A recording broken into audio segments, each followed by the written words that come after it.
Pemirsa, aktivitas Gunung Merapi terus meningkat.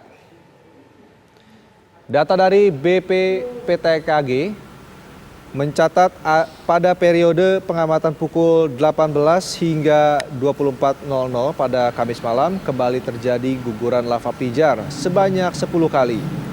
Guguran lava pijar ini meluncur ke arah Kali Kerasak di sektor barat daya Merapi dengan jarak luncur maksimal 800 meter. Sejak Kamis pagi hingga siang hari kemarin terjadi 4 kali awan panas guguran. Secara visual tidak dapat teramati karena Gunung Merapi tertutup oleh awan dan kabut.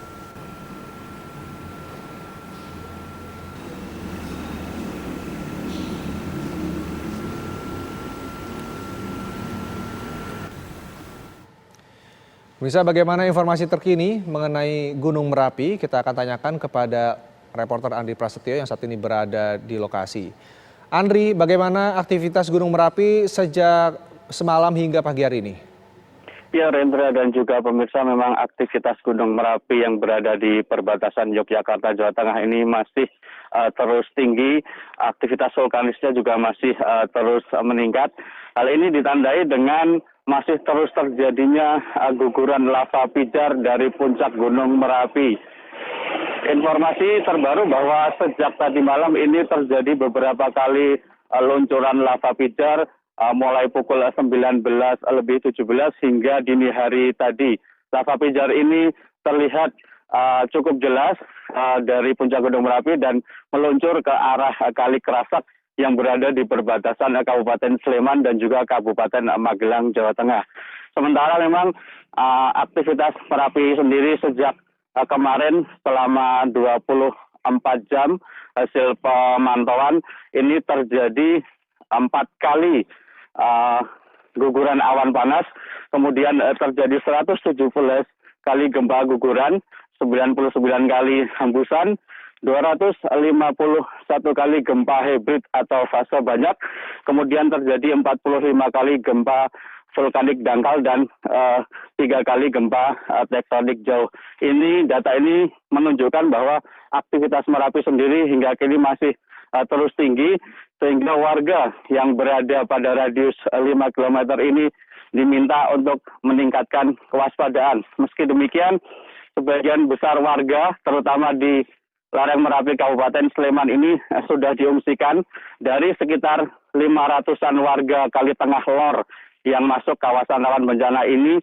328 diantaranya sudah mengungsi ke barak Balai Desa Gelagah-Harjo. Mereka terdiri dari kelompok rentan seperti lansia, anak-anak, ibu hamil. Sementara warga dengan usia produktif ini masih bertahan namun diminta untuk tetap meningkatkan kewaspadaan mengingat aktivitas Merapi ini semakin meningkat. Demikian, Rendra.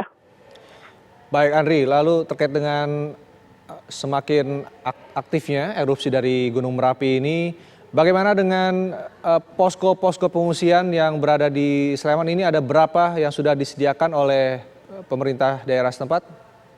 Ya, Rendra, selain barak pengungsian yang sudah ditempati di Balai Desa Gelagah-Harjo ini, BPBD Kabupaten Sleman ini menyiapkan sedikitnya 12 barak lainnya yang tersebar di 3 Kapanewon, yakni Kapanewon Cangkringan, Kapanewon Pakem, dan juga Kapanewon Turi.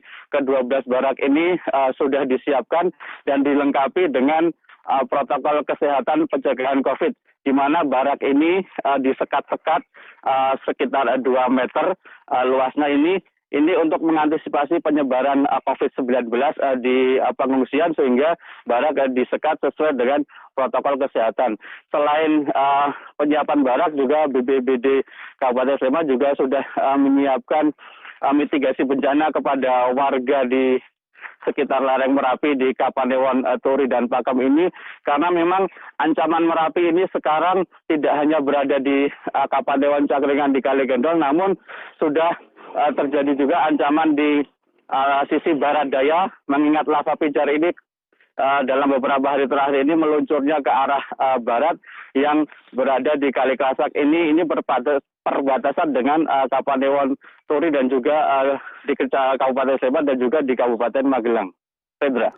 Andri, dengan adanya aktivitas erupsi Gunung Merapi yang terjadi semalam, Anda apakah masih melihat adanya pengungsi tambahan yang terjadi sejak semalam hingga pagi hari ini?